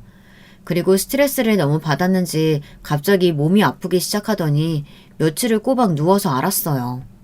얼마나 싫었으면 화병이 생겼나 싶었습니다. 그리고 다시는 보지 않아도 될 생각을 하니 마음은 편하더군요. 그렇게 저의 결혼 생활은 정말로 끝이 났습니다. 어떤가요? 저는 스스로 제 삶이 조금 불쌍해 보이더라고요. 왜 이렇게 살았나 답답하기도 하고요. 그리고 여전히 지금도 생각합니다. 조금 더 빨리 이혼을 했다면 편안하게 살 수 있었을까 그런 생각이 드네요. 그래도 이 결혼 생활로 제 딸아이를 얻을 수 있어 후회는 하지 않습니다. 결혼을 하지 않았더라면 예쁜 딸을 얻을 수 없었으니까요. 그럼 이만 제 이야기를 마치겠습니다. 이야기 들어주셔서 감사합니다. 여러분, 두 번째 사연 시작하기 전에 좋아요, 구독 꼭 눌러주실 거죠? 그럼 두 번째 사연 바로 시작합니다. 저는 지방에 살고 있는 아이 둘을 혼자서 키우는 40대 중반 직장인입니다. 남편과 이혼한 지는 2년 조금 넘었습니다. 중학생 아이 둘을 혼자서 키우는 건 쉽지 않더라고요. 이혼을 결심했을 때는 아이들을 잘 키울 수 있을까에 대한 불안감과 무조건 해내겠다는 의지로 정신이 없었어요. 시간이 어떻게 흘렀는지 모를 정도지요. 그래도 저와 가족의 행복을 위해 최선을 다하다 보니 직장에서도 어느 정도 자리도 잡고 가정에서도 여유가 생겼어요. 정말 다행이죠. 여러분은 어릴 적 꿈이 뭐였나요? 선생님? 의사? 간호사? 저는 어릴 때부터 현모양처가 꿈이었어요. 학교에서 장래희망에 대해 이야기를 하라고 하면 자신 있게 현모양처가 되는 것이라고 말할 정도였죠. 장래희망에 무슨 그런 걸 얘기하느냐고 친구들에게 놀림거리가 되기도 했었죠. 아마 듣고 계시는 분들 중에도 그게 무슨 장래희망이냐고 웃으시는 분들이 분명 계실 거예요. 하지만 전 진심이었어요. 커서 어떤 일을 하면서 먹고 살지에 관해서는 자신할 수 없지만 꼭 현모양처가 되겠다고 다짐했죠. 학년이 높아지고 진로에 대해 고민하면서도 저는 이 꿈을 포기한 적이 없었답니다. 오빠를 처음 만난 곳은 첫 직장이었어요. 운 좋게도 대학 졸업과 동시에 취직을 할 수 있었는데요. 같은 회사의 옆 사무실에서 일하던 사람이었죠. 오며 가며 오빠와 마주칠 일이 종종 있긴 했지만 대면대면한 사이였죠. 그러다가 동료가 소개팅을 시켜주겠다고 해서 나갔더니 떡하니 나와 있더라고요. 깜짝 놀랐죠. 사내 연애는 불편하겠거니 싶어서 처음엔 거절하려고 했는데 의외로 대화가 잘 통하더라고요. 함께 있으면 웃게 된다는 점도 마음에 들었지만 무엇보다도 제 얘기를 많이 들어줬던 것이 너무 좋았어요. 장점이 참 많은 사람이란 생각이 들 정도였어요. 그 중에서도 결정적으로 제 마음을 확실하게 정할 수 있었던 계기는 따로 있었습니다. 졸업반 시절에 취직 준비를 하면서 컨설팅을 받은 적이 있었는데 절대 현모양처가 꿈이라는 얘기는 하지 말라고 하더라고요. 결혼하면 퇴사할 것처럼 보인다나 뭐라나. 그래서 꾹 입을 다물고 있었어요. 근데 어느 날 회식 자리에서 이런저런 얘기 끝에 결혼관에 대해서 얘기를 했던 적이 있는데요. 그때 현모양처가 되고 싶었다는 제 얘기에 유일하게 웃지 않았던 사람이 있었어요. 그 기억이 제게는 꽤 오래 남아 있었답니다. 그래서 사귀자고 했을 때 이 남자면 괜찮을 것 같다는 생각이 들었죠. 3년 정도 연애를 하고 결혼을 약속했을 때 저는 오빠에게 딱 하나만 지켜달라고 부탁을 했어요. 다른 건 다 함께 노력할 수 있어. 근데 딱 하나 오빠, 바람은 피우지 마. 사실 저희 부모님께서는 제가 초등학교에 입학하는 해에 헤어지셨어요. 원인은 아버지의 바람 때문이었죠. 주말마다 회사 일이 많아서 바쁘다고 하셨던 아버지가 다른 가정을 가지고 있다는 사실은 그 시절 제게 엄청난 충격이었어요. 나중에 알았지만 아버지는 미련 없이 친권이고 양육권이고 다 엄마에게 넘겨주고 가셨다더라고요. 엄마는 이혼한 이후에도 한동안은 벗어나질 못하셨어요. 외삼촌의 도움이 아니었다면 언니와 저는 더 힘들었지 않을까 생각해요. 그나마 다행이었죠. 제 목표가 현모양처인 것이 다 이때의 기억 때문이기도 했어요. 나중에 결혼하면 안정적인 가정을 이루고 살고 싶었거든요. 처음 시댁에 인사를 드리러 갔을 때 솔직히 긴장을 많이 했어요. 반대하시면 어떡하지? 난 정말 시부모님이랑 잘 지내고 싶은데 거리 두시면 어떡하지? 정말 온갖 생각을 다 하고 갔었죠. 심지어 청심환도 하나 챙겨 먹었을 정도였답니다. 그런데 허무할 정도로 시댁에서는 저를 반겨주셨어요. 아들만 둘이라서 며느리 들어오는 날을 손꼽아 기다렸다고 말씀하셨죠. 시어머님께서는 진짜 모녀가 될 순 없겠지만 우리 잘 지내보자고 하셨고, 시아버님께서는 말을 따로 하진 않으셨지만 밥 먹는데 제 밥그릇에 반찬을 올려주시면서 살 좀 쪄야겠다는 말씀 딱 하나만 하셨답니다. 정말 처음 인사를 갔지만 왜 오빠가 다정한 사람인지 조금 알겠더라고요. 결혼을 결심하길 잘했다 싶었죠. 결혼한 이후 저는 정말 제가 꿈꾸던 삶이 이런 것이구나 싶었어요. 신혼집을 시댁과 같은 아파트에서 시작했는데요. 맞벌이를 하는 저희 집 냉장고를 항상 어머님께서 챙겨주셨답니다. 제가 어디 가서 이렇게 말하면 다른 사람들은 시어머니가 저희 없을 때도 현관 열고 들어오시는 줄 아는데 전혀 그렇진 않았어요. 퇴근길에 반찬 가져가라고 연락이 오면 가서 가져오는 정도였죠. 같은 단지에 살면서도 시부모님께서는 연락도 없이 찾아오신다거나 가족 행사를 강요하시거나 그런 적은 한 번도 없었어요. 오히려 제가 더 자주 찾아가서 함께 식사하자고 공연 보러 가자고 졸랐답니다. 한 번은 오빠랑 크게 싸우고 홧김에 집을 나왔는데 딱히 갈 곳이 없더라고요. 게다가 술도 한잔 했겠다, 에라이 모르겠다 하고 시댁에 가서 오빠랑 싸운 얘기를 했더니 어머니께서 오히려 오빠를 불러다가 엄청 혼을 내시는 거예요. 큰일로 싸운 것도 아닌데 제 편을 들어주시니까 괜히 핑 눈물이 돌더라고요. 그 뒤로 저는 주말 되면 시어머니랑 백화점 쇼핑을 다니기도 하고 두 분을 모시고 캠핑을 다녀오기도 하면서 행복하고 좋은 추억들을 많이 만들었답니다. 아버님은 딸이 생긴 것 같아서 좋다는 말씀을 해주실 정도로 예뻐해 주셨죠. 그래서 이혼할 때 제일 힘들었던 것이 두 분을 만날 수 없다는 것이었어요. 그렇게 몇 년의 시간이 흘러 저에게도 예쁜 아이가 태어났어요. 임신했을 때부터 아이를 낳은 이후에도 혹시나 힘들지 않을까 오빠보다도 더 많이 챙겨봐 주시면서 신경 써주셨죠. 그렇게 저희는 자연스럽게 한 가족이 되었어요. 그러던 어느 날 도련님께서 결혼할 여자를 소개시켜주겠다고 하면서 집으로 오셨죠. 저는 새 식구가 들어온다는 생각에 벌써부터 들떠 있었어요. 누가 됐든 우리 도련님이 좋다는 사람 저도 잘 지내야지 하고 다짐했죠. 동서를 처음 만났을 때 인상이 살짝 차갑다는 느낌을 받았어요. 말투가 조금 쌀쌀맞게 느껴지기도 했죠. 하지만 몇 번 만나보니 원래 말투가 그럴 뿐 사람이 엄청 진중하고 세심하더라고요. 제가 놓치는 부분들도 귀신같이 캐치해줘서 여러 번 도움도 받았고요. 저랑은 조금 다른 부분이 있어서 좋았어요. 이제 한 가족이 되면 더 재미있게 지낼 수 있겠다 싶었죠. 시부모님들도 동서를 환영하시며 이제 식구가 늘어서 더 북적거리고 좋겠다고 하실 정도였답니다. 그렇게 우리는 새 식구를 맞이했어요. 동서는 정말 저랑 많이 달랐어요. 저는 말이 좀 많은 편인데 동서는 필요한 말만 하는 타입이었죠. 시댁에 놀러가면 저는 미주알 고주알 부모님께 다 터놓고 얘기를 한다면 동서는 반대로 두 분의 말씀을 귀담아 듣는 쪽이었죠.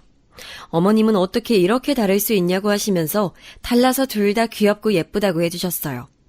저는 동서와 친하게 지내고 싶었어요. 그래서 주말에 어머님이랑 같이 쇼핑을 가자고 권하기도 했고 여자들끼리 영화 보러 가자고도 했죠. 하지만 동서는 좀 불편한지 거절을 자주 하더라고요. 처음엔 그럴 수도 있지 싶었는데 거절이 반복되니까 권하기도 좀 미안하고 제가 귀찮게 하는 건가 반성도 되더라고요. 친구들은 저더러 너무 들러붙는다고 놀려댔어요. 그래서 나중엔 같이 어딜 가자고 권하지도 않았죠. 그렇게 살짝은 서먹한 상태로 지냈는데 그것도 나쁘진 않더라고요. 적당한 간격을 유지하는 걸 좋아하나 보다 싶었죠. 근데 하루는 동서에게 전화가 왔어요. 먼저 연락하는 법이 없는 사람인데 무슨 일인가 했죠. 동서는 전화를 걸어서도 많이 망설였어요. 이런 말하기 많이 망설였지만 모른 척하고 넘어갈 수 있는 일은 아닌 것 같다고 하면서 말을 꺼냈어요. 형님, 놀라지 마세요. 제가 지금 아주버님을 봤는데요. 동서가 말을 꺼내는데 이상하게 심장이 두근두근 거리더라고요. 당장이라도 입 밖으로 심장이 튀어나올 것 같은 기분이 들었죠. 제 심장이 뛰는 소리가 거실 가득 울리는 기분이었어요. 아주버님이 어떤 여자랑 팔짱을 끼고 가시더라고요. 귓가에 천둥이 치는 듯 했어요. 그 뒤로도 동서가 몇 마디 더 했지만 제 귀엔 아무것도 들리지 않았죠. 오빠가 외도를 할 것이라고는 전혀 생각하지도 못했거든요. 결혼을 약속하면서 절대 바람은 피우지 않겠다고 약속했는데 그게 무너진 것이잖아요. 어떻게 전화를 끊었는지도 모르겠어요. 손발이 후들거리면서 제가 어떤 액션을 취해야 하는지도 전혀 알 수가 없었죠.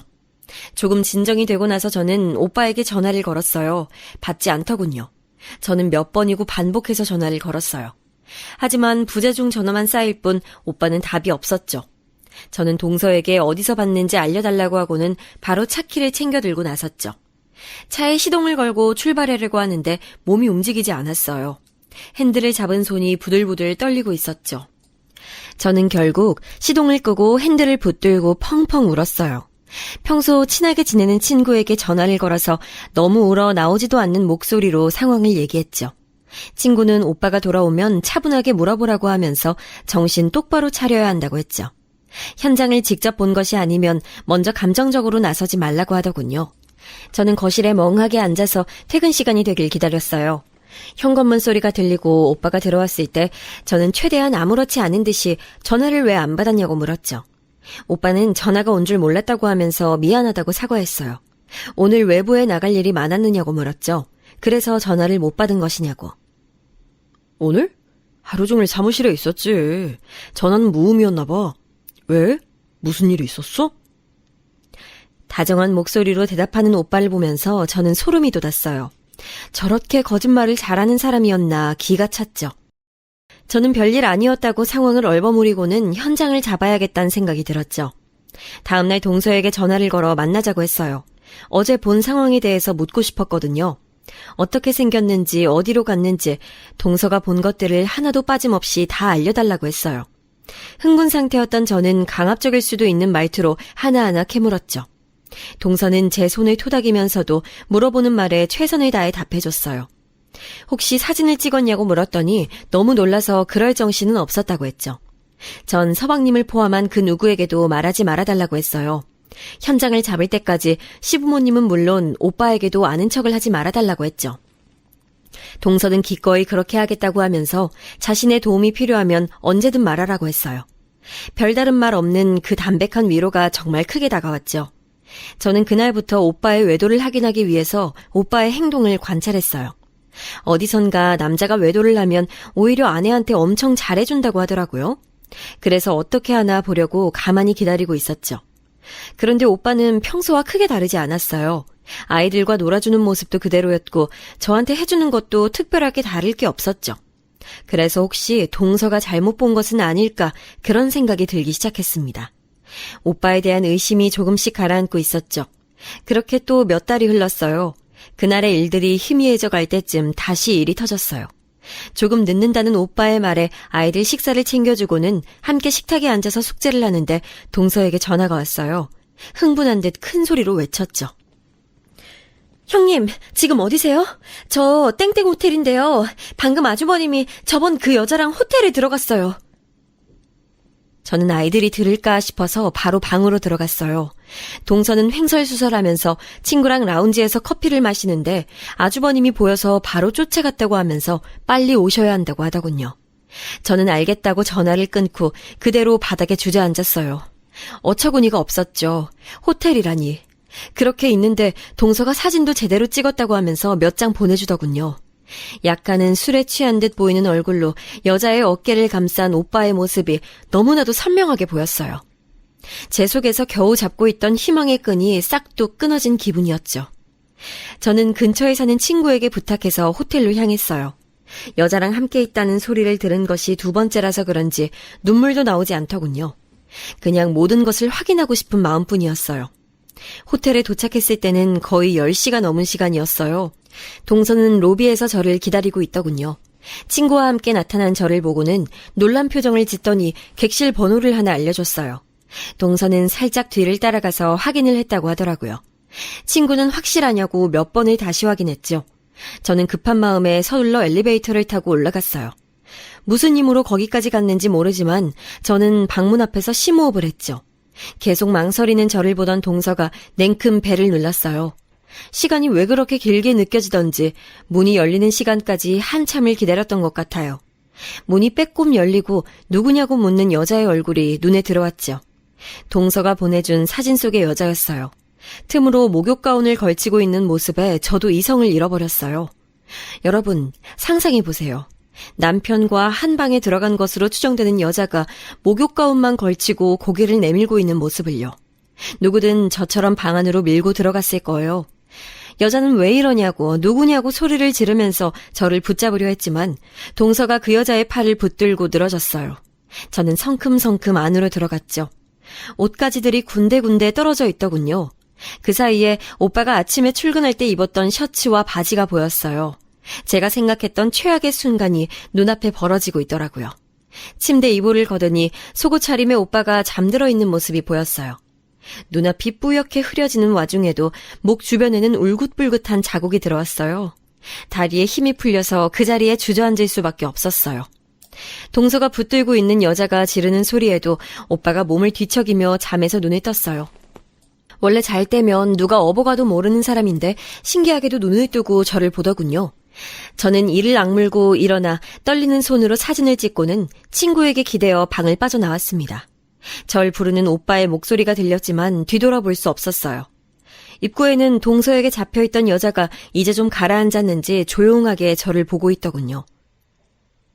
당신이랑 같이 있는 남자가 제 남편이에요. 여자는 놀란 눈을 하고는 입을 틀어 막았어요. 그리고는 제 손을 잡고 이혼한 줄 알았다고, 가정이 있는 줄 알았으면 절대로 만나지 않을 것이라고 미안하다고 싹싹 빌었죠. 어느새 옷을 챙겨 입고 따라 나온 오빠는 당신 누구냐고, 누구길래 그런 말을 하느냐고 따져 물었죠. 여자는 오빠의 이름을 부르면서 이혼했다고, 나랑 결혼하자고, 나더러 당신 아이들의 엄마가 되어달라고 하지 않았느냐고 소리 질렀어요. 오빠는 사색이 되어서는 여자에게 욕을 하며 누군데 자기한테 이러냐고 했죠. 여자는 억울하다는 듯이 잡고 있던 손에 힘을 주면서 제게 정말 자신도 속았다는 말만 반복하고 있었죠. 저는 이 여자의 말을 어디까지 믿어야 할지 판단이 설 상황이 아니었어요. 억울해하는 오빠를 믿어줘야 하는지도 의문이었죠. 하지만 무엇보다도 당장이라도 이 불결한 장소에서 나가고 싶었답니다. 저는 사과하는 여자를 밀치고는 비틀거리며 빠져나왔어요. 집에 들어와 저는 아이들부터 찾았어요. 잠든 아이들의 얼굴을 한 번씩 쓰다듬어주며 미안하단 말을 했어요. 저와 같은 경험을 하게 만들어주고 싶지 않았는데 정말 미안하단 말밖에 나오질 않더군요. 저는 조용히 컴퓨터를 켜서는 이혼 신고서와 친권 포기각서를 프린트했어요. 식탁에 앉아 빈칸을 하나씩 채우는데 눈물이 뚝뚝 떨어졌죠. 그래요. 어떤 사람들은 고작 한 번으로 무슨 이혼까지 하려고 하느냐고 하실 수도 있어요. 남자면 인생에서 한 번씩은 다 밖으로 눈을 돌릴 수 있다고, 참고 살면 된다고 하실 수도 있죠. 하지만 전 다른 것은 다 괜찮지만 바람, 외도는 절대로 하지 말아달라고 결혼 약속을 할 때부터 말했어요. 남편이 도박에 미쳐도 다른 사람 보증을 서주다가 집을 날려먹더라도 같이 이겨낼 자신이 있었어요. 그렇지만 바람만큼은 도저히 안 되겠더라고요. 집에 오는 길에 몇 번을 생각했어요. 그냥 모르는 척 딱 한 번 눈을 감고 넘어갈까? 아이들을 생각해서 한 번은 넘어갈까? 그런데 자꾸만 침대 위에 오빠의 모습이 떠올라서 못 견디겠더라고요. 친구는 지금 당장은 흥분해서 그럴 수 있다고 천천히 가라앉히고 현실적으로 생각하라고 조언해줬어요. 묵묵히 서류를 작성하는데 현관에서 급하게 패드를 누르는 소리와 함께 오빠가 뛰어들어왔어요. 오빠는 제가 쓰고 있던 서류를 보더니 불같이 화를 내며 찢어버리더군요. 자신은 절대로 아닌데 왜 믿질 못하냐고 말이죠. 그럼 그 여자가 누군데? 오빠는 제 물음에 대답을 못했어요. 거래처 사람들과 만나는 자리에서 소개를 받았다고 했죠. 이전에도 몇 번 보긴 했지만 명함을 주고받은 적도 없을 정도로 스쳐 지나가는 사람이라 순간적으로 누군지 알아보질 못했다고 하더군요. 저는 어이가 없어서 이 어설픈 변명을 언제까지 듣고 있어야 하나 싶었죠. 저는 이번에 만난 것이 처음이 아니라는 것 알고 있었다고 했어요. 그리고 몇 달 전 그 여자와 팔짱을 끼고 걸어가는 모습을 동서가 봤다고 했죠. 오빠는 그제야 오늘 그 자리에도 동서가 있었음이 기억이 났는지 얼굴이 벌겋게 달아올랐어요. 재수씨 보는 자리였다는 것이 부끄럽긴 하더냐고 물었죠. 오빠는 정말 그 여자와 아무런 관계도 아니고 오늘 왜 자신이 호텔에 누워있는지 이해가 되질 않는다고 하더군요. 이해가 안 되는 쪽은 전데 말이죠. 저는 거울을 가져와 오빠에게 목 주변을 직접 보라고 했어요. 어리둥절하면서도 오빠는 목을 쭉 빼고 확인을 하더군요. 선명하게 찍힌 흔적들을 자신의 눈으로 보고 나자 오빠가 깜짝 놀라며 저를 바라봤어요. 눈이 마주치는 순간 온몸에 소름이 돋았죠. 그렇게 확실한 증거가 있는데 지금 나더러 믿어달라고 하는 거냐고 했더니 오빠도 말을 못하더라고요. 전 오빠에게 짐을 챙겨서 그 여자에게 가든 시댁으로 가든 나가버리라고 했어요. 그리고 서류 작성하면 연락하겠다고 했죠. 그 전까진 얼굴도 보고 싶지 않으니 절대로 찾아오지도 말라고, 특히 아이들 얼굴 볼 생각은 추호도 하지 말라고 했습니다. 오빠는 절대 이대로는 못 나간다고, 죽어도 이혼은 못한다고 으름장을 놨어요. 우리 결혼하면서 약속한 것 한 가지. 그걸 오빠가 오늘 깨버렸어. 오빠는 끝까지 이대로 갈 수 없다고 얘기를 하자고 했지만 전 더 이상 할 말도 들을 말도 없었죠. 오빠를 그렇게 내보내고 저는 다시 서류를 프린트해 빈칸을 채워나갔습니다. 군데군데 떨어지는 눈물들을 피해가며 겨우 서류를 하나씩 써내려가는데 순간 동서가 생각났어요. 너무 급하게 나오느라 동서에게 아무런 말도 못하고 나왔더라고요. 늦은 시간이라 망설여지긴 했지만 바로 전화를 걸었어요. 신호가 얼마 가지도 않았는데 바로 받더니 괜찮냐고 걱정스럽게 물어봤어요. 저는 오늘 일은 내가 정리할 때까지 어른들이나 서방님께 말하지 말아달라고 했어요. 동서는 어떻게 하실 생각이냐고, 결정은 하셨냐고 하더라고요. 저는 이혼 얘기를 솔직하게 꺼냈어요. 형님, 시부모님들 아이들을 생각해서 한 번만 더 생각해서 그냥 딱 한 번만 눈 감아주는 건 어때요? 동서의 말에 망설여졌어요. 저 역시 고민되는 부분이었어요. 시부모님께 이 일을 어떻게 말씀드려야 할까 걱정이 많았거든요. 형님도 아시다시피 어머님 혈압도 있으시잖아요. 그러니까 이번은 그냥 넘어가시고 아주버님께서 평소 형님께 얼마나 잘했어요. 그러니까 바로 결정 내리지 마시고요. 네? 저는 동서에게 결론 내면 내가 직접 말씀드릴 테니 그때까진 모른 척하고 있어달라고 했어요. 다음 날 출근은 하지도 않았는지 아이들이 학교를 간 시간에 오빠가 찾아왔어요. 그리고 전날 밤과 전혀 다르지 않는 이야기를 또 반복했죠. 전 더 이상 같은 말을 계속하고 싶지 않았어요. 소송으로 갈 거면 소송으로 가자고 했더니 오빠는 진짜 왜 이렇게까지 하느냐고, 정말 자신은 모르는 일이라고 하면서 생각할 시간을 갖자고 했죠. 저는 더 이상의 시간이 필요하지 않았어요. 3일 안에 정리가 끝나길 바란다고 못을 박았죠. 그 뒤로도 오빠는 계속 저를 설득하려고 했고 결국엔 이 모든 일이 시부모님께도 알려졌답니다. 제가 한동안 연락이 없어서 걱정이 되셨나 보더라고요. 동서에게 어떻게 된 일인지 꼬치꼬치 캐물어 보셨는데 동서가 결국 숨기지 못하고 다 말해버린 거죠. 너 진짜냐? 너 진짜... 시아버님께서는 차마 떨어지지 않는 입으로 오빠에게 그날의 일을 물어보셨어요. 큰애가 너한테 어떻게 했는데, 우리한테 어떻게 했는데, 인두껍을 쓰고 어떻게 그럴 수 있어? 시어머님께서는 오빠를 때리시며 어떻게 그럴 수 있냐고 화를 내셨죠. 큰애야, 미안하다. 내가 잘못 가르쳐서 내가 너한테 할 말이 없다. 그래도 이혼은 한 번 더 생각해 줄 순 없겠니? 날 봐서라도. 저는 마음이 흔들렸어요. 그동안 시부모님과 좋았던 일들이 생각났죠. 다시 생각해보겠다고 대답하고는 아직은 오빠를 볼 자신이 없다고 말씀드리고 나왔어요. 집에 와서도 한참을 고민했어요. 어떻게 해야 하나 하고 말이죠. 그렇게 이리저리 생각이 많아지는데 동서가 찾아왔어요. 사실 직장에 그 여자에 대해서 아는 사람이 있어서 물었다고 하면서 조심스럽게 사진을 보여줬어요. 사진에는 건물을 나서는 여자의 모습이 보였죠. 저는 너무 놀라서 입을 다물 수가 없었어요. 그 건물은 저와 시간을 갖기로 한 오빠가 머물고 있는 원룸 건물이었거든요. 이 원룸 건물은 아버님이 물려주신 곳이었어요. 본가에도 들어가지 못하고 결국은 빈 방이 하나 있어서 잠시 그곳에서 지내기로 했다고 들었거든요. 저는 방금까지 고민했던 것이 참 바보같이 느껴졌어요. 이렇게 드나들고 있었는데 그것도 모르고 흔들리고 있었다니. 저는 동서가 있다는 사실도 잊은 채 바로 오빠에게 전화를 걸어 이혼장 접수하자고 했어요. 시댁에도 마찬가지로 말씀드렸고요. 시부모님께서도 더 이상은 설득할 수 없음을 받아들이시고는 일주일에 한 번은 아이들을 볼 수 있게 해달라고 하셨어요. 저는 2주일에 한 번 주말에 본가에 보내겠다고 말씀드렸죠. 전 그렇게 이혼을 했습니다. 이혼을 하고 저는 한동안 쉬었던 일을 다시 시작하기 위해서 고생했어요. 첫애 낳고 나서는 복귀해서 직장을 다녔지만 둘째를 가질 때는 아예 퇴사를 해버리고 집에만 있었거든요. 오랫동안 손에서 일을 놓았더니 다시 시작하는 것이 쉽지만은 않았어요. 하지만 아이들을 위해서라도 악착같이 일어나야 했죠. 오빠는 약속대로 양육비를 매달 150만 원씩 통장으로 보내줬어요. 아이들에게는 이혼 사유에 대해 솔직하게 말할 수 없었어요. 다만 아빠와 엄마가 더 이상은 함께할 수 있는 일이 벌어졌다고만 했죠. 큰애는 대충 눈치를 챈 듯 보였지만 한 달에 2번 할아버지 댁에서 지낼 수 있다는 것에 큰 말은 없었어요. 그렇게 3년이라는 시간이 흘렀습니다. 옛 어른들 말씀에 시간이 모든 걸 해결해준다고들 하잖아요. 정말 그 말이 맞는 게 시간이 지나니까 그날의 오빠의 모습도 그 여자의 얼굴도 조금씩 희미해져 가더라고요. 그 기억 위로 다른 것들이 씌워져서 그런가 아이들과 놀러 다니면서 보내는 시간들 덕분에 나쁜 기억들이 점점 지워지는 듯 했죠. 최근에는 둘째의 성화에 유기견을 반려견으로 맞이했는데요. 그 아이 덕분에 우리 가족들은 더 많이 웃게 됐답니다. 다시 시작한 일은 순조롭게 잘 풀렸어요. 그러다 작년부터 친구와 함께 작은 카페를 운영하기 시작했고요. 손재주가 좋은 친구 덕분에 공방 겸 카페는 입소문을 타고 조금씩 손님이 모이더니 인스타에서도 제법 보이는 곳이 되었답니다. 점심때가 막 지난 시간이 되면서 카페에도 약간의 여유가 찾아왔어요.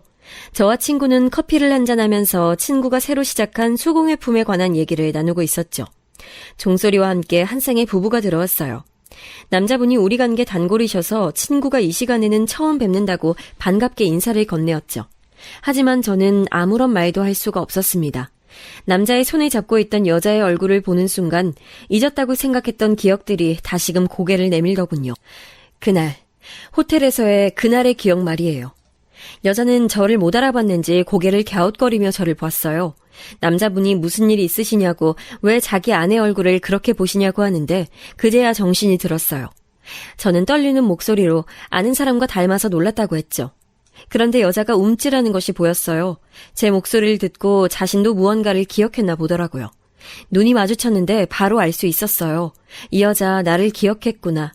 저는 억지로 웃어 보이며 주문을 받았어요. 여자는 이리저리 눈을 돌리며 이 자리를 떠나고 싶어 했어요. 그런 안절부절 못하는 모습을 보니 저도 여유가 좀 생겼어요. 친구가 커피를 내리는 사이 저는 결혼한 지 얼마나 되셨냐고 물었어요. 남자분이 10년 차라고 하시면서 오늘이 딱 그날이라고 하시더군요. 제가 어이없어하며 여자를 바라보자 여자는 더 초조한 얼굴을 하면서 눈에 띄게 불안해했죠.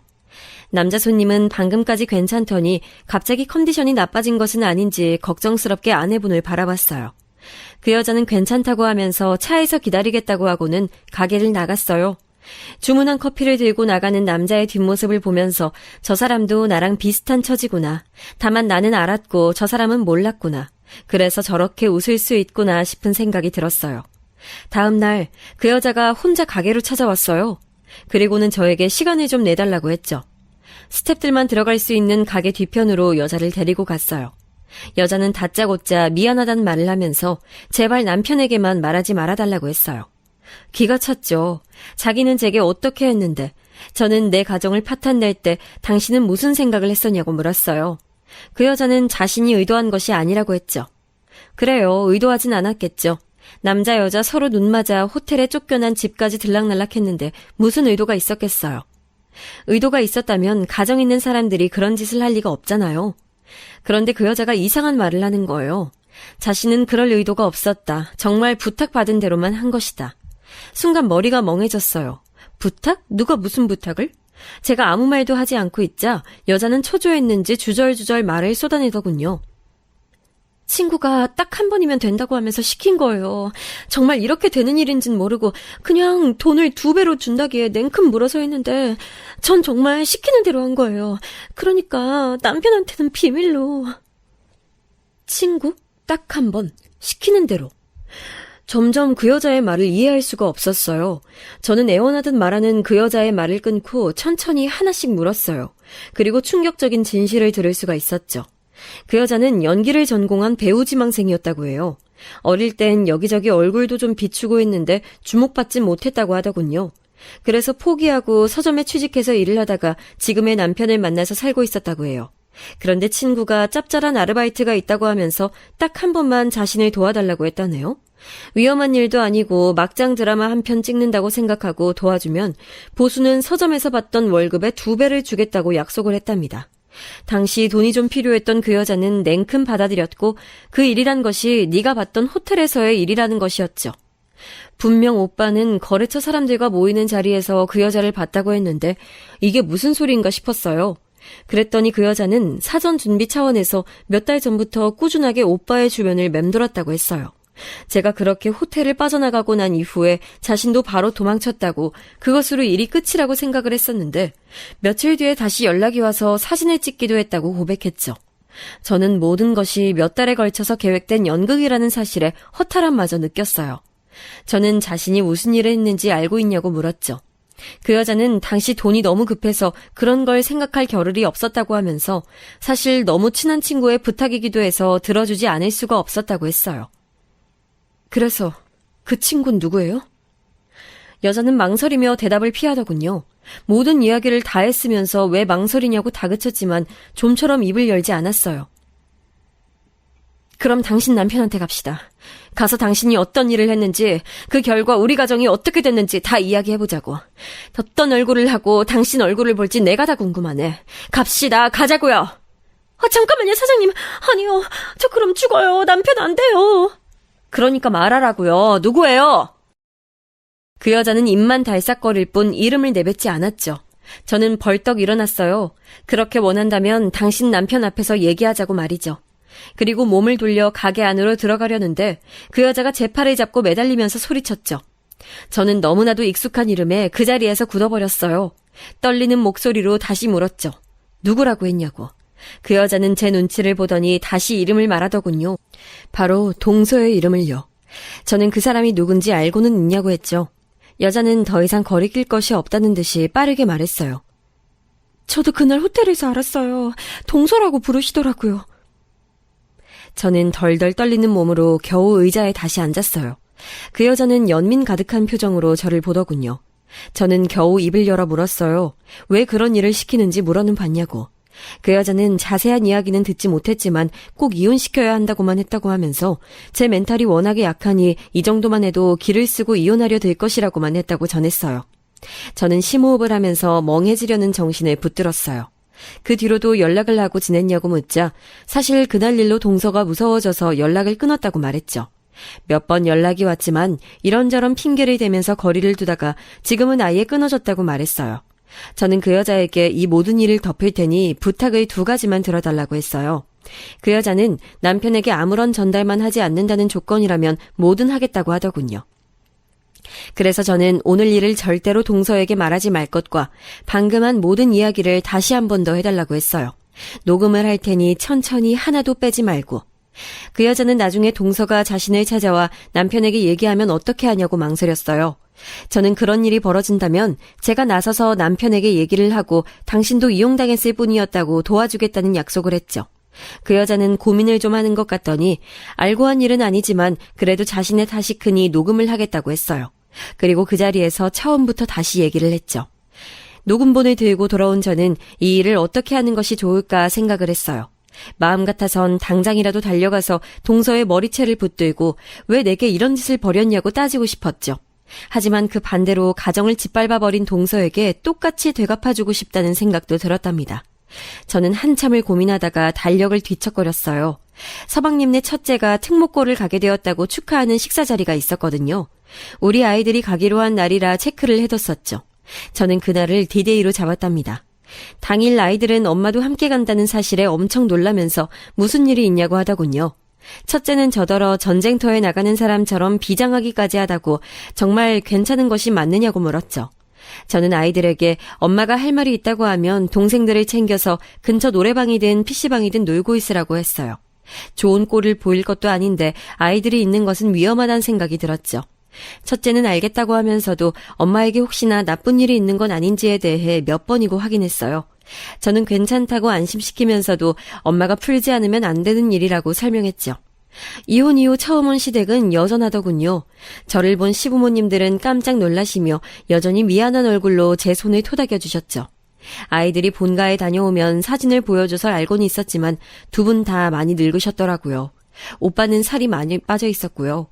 곧 있어 서방님네 가족들이 들어왔어요. 당연히 저를 보고 놀랐죠. 동서는 놀라다 못해 당황하는 모습까지 보이는데 그 꼴이 참 우습더라고요. 저는 먼저 동서에게 인사를 건넸어요. 잘 지냈냐고. 동서는 어색한 웃음을 지으며 형님은 잘 지내셨냐고 하더군요.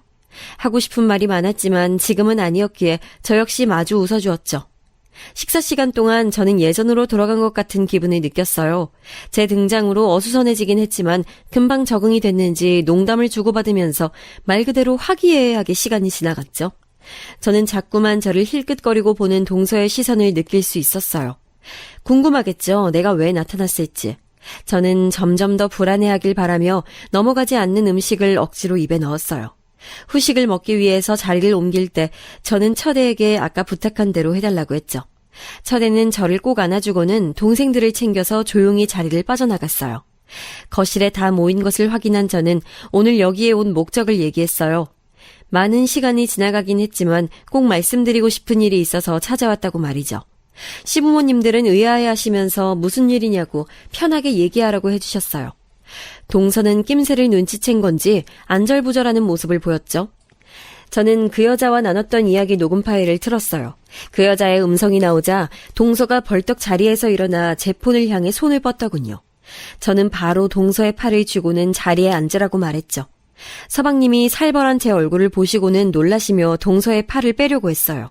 하지만 저는 오히려 쥐고 있는 손에 힘을 주면서 서방님도 앉아서 끝까지 다 들으셔야 한다고 했죠.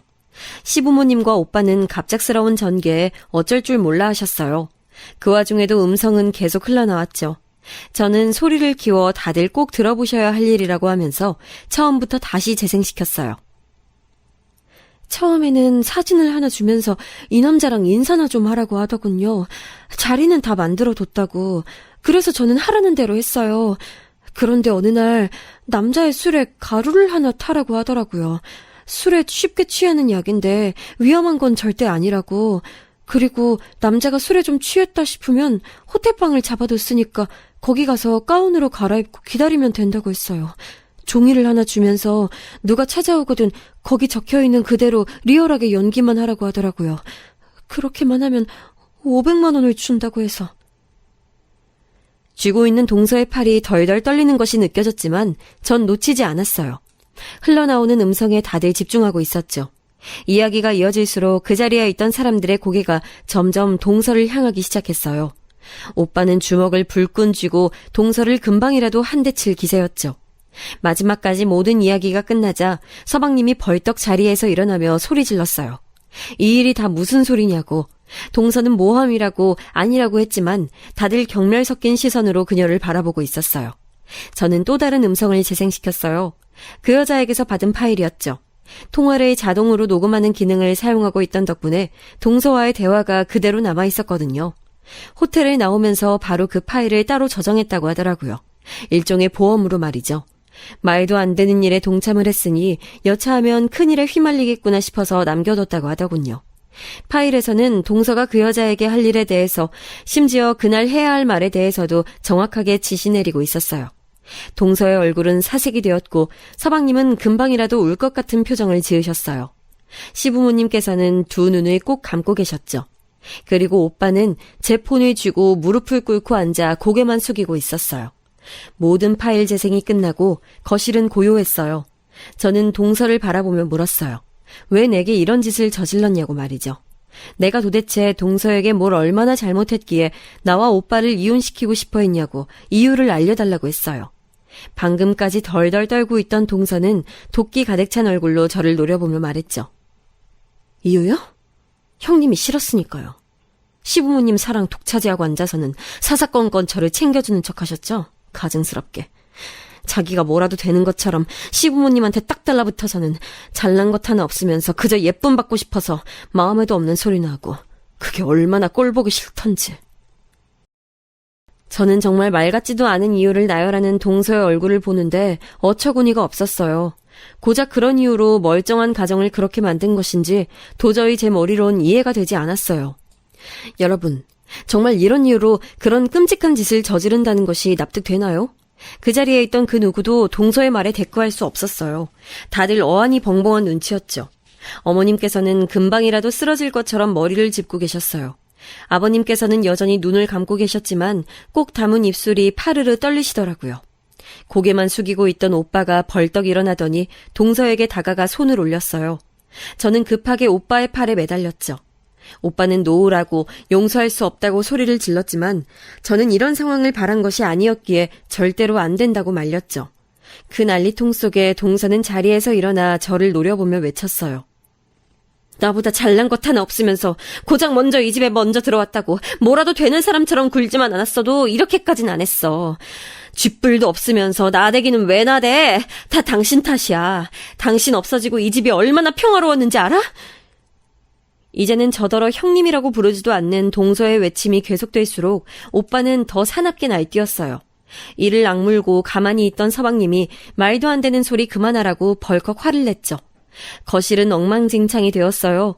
서방님은 고래고래 소리를 지르는 동서를 잡아당기며 나가자고 했죠. 동서는 절대 나갈 수 없다고 자기가 뭘 잘못했는지 말해보라고 난동을 피웠지만 서방님이 번쩍 들어 끌고 나가더라고요. 나가는 길에 서방님께서는 제게 면목 없지만 아이들을 좀 챙겨봐 달라고 부탁하셨습니다. 그렇게 동서가 나가고 한바탕 폭풍이 지나간 거실은 남은 사람들의 한숨으로 가득했어요. 저는 좋은 날 이렇게 만들어드려서 죄송하다고 말씀드렸죠. 아버님은 길게 숨을 내쉬고는 제게 미안하다고만 하셨어요. 어머님은 제 손을 잡히고 울기만 하셨죠. 그렇게 두 분을 진정시키고 나서야 저는 오빠와 마주할 수 있었어요. 저는 오빠를 믿지 못해 미안하다고 먼저 말했어요. 오빠는 그 상황이라면 충분히 그럴 수 있다고 했죠. 생각할 시간을 갖자고 했을 때 갑자기 이혼하자고 연락이 와서 자신도 영문을 알 수 없어 답답했는데 그런 일까지 있었는 줄은 몰랐다고 했어요. 그 사이에 들어온 아이들을 챙겨 시댁을 나왔습니다. 오빠는 나중에 연락할 테니 그때까지만 서방님네 아이들을 잘 부탁한다고 했죠. 저는 괜찮다고 하면서 많이 놀라셨을 시부모님만 신경 쓰라고 하면서 집으로 왔어요. 한동안은 함께 지내야 한다는 말에 아이들은 얼떨떨했지만 원래부터 잘 지내던 아이들이라 금방 적응을 하더라고요. 그렇게 서방님이 다시 찾아오실 때까지 아이들은 저와 함께 몇 달을 있었습니다. 물론 중간중간 시댁 어른들께서 저희 집에 오셔서 아이들을 보기도 하셨고요. 굳이 제가 나서서 케어할 필요가 있느냐고 물어보실 수도 있겠네요. 하지만 당시 제 마음은 그랬어요. 어른들의 잘못으로 아이들의 마음이 다치는 일을 만들고 싶진 않았거든요. 추한 부모의 모습을 아이들이 보는 것을 원하지도 않았고요. 그 뒤로는 어떻게 됐는지 자세한 내막은 듣지 못했어요. 좀처럼 제가 다 말하고 싶어 하지 않더라고요. 다만 서방님께서 이혼을 요구하셨고 동서가 절대로 못한다고 버티자 소송까지 갔다는 말은 들었어요. 그리고 그 재판에서 제가 받은 음성 파일이 하나의 증거로 쓰이기는 했다고 하는데 솔직히 얼마나 영향을 줬을지는 잘 모르겠어요. 법적인 문제까지 다 알고 싶진 않았고요. 다만 이혼하면서 재산 분할을 아무것도 받지 못했으며 양육권과 친권 역시 동서가 가져갈 수 있었던 것이 하나도 없었다고 해요. 말 그대로 맨몸으로 쫓겨난 거죠. 그 얘기를 듣고 저는 동서가 불쌍하다는 생각이 들었어요. 동정심이 들었다기보단 마지막까지 자신의 잘못이 무엇인지도 모르는 삐뚤어진 생각을 가졌다는 것이 안타깝기까지 했답니다. 모든 일이 정리가 되고 오빠는 다시 한번 우리라는 이름으로 생각할 수 없겠냐고 물어봤어요. 서로의 탓이 아니지 않냐고 하면서 말이죠. 저는 뭐라 대답하기 힘들었어요. 네, 오빠의 잘못이 아니었죠. 제3자의 농간에 속아 넘어갔을 뿐이죠. 둘 다 피해자인 셈이에요. 그런데도 금방 그렇게 하겠다는 말이 나오질 않더라고요. 그날의 일이 우리의 의도와 상관없이 벌어진 것이라고 하더라도 상처받고 아파했던 시간들이 없어지는 것은 아니었으니까요. 저는 시간을 두고 생각해보자고 했어요.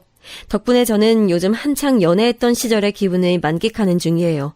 밖에서 데이트하고 아쉽게 헤어지고 보고 싶다고 전화하고 아이들은 도대체 이게 무슨 짓이냐고 질색했지만 오히려 지금이 더 좋은 것 같더라고요. 오빠도 더 이상 재결합이란 단어를 꺼내는 일도 없죠. 한 사람의 삐뚤어진 욕심 때문에 제 인생에서 가장 소중한 것을 잃었던 적도 있지만 지금은 그 누구보다도 행복하게 잘 살고 있답니다.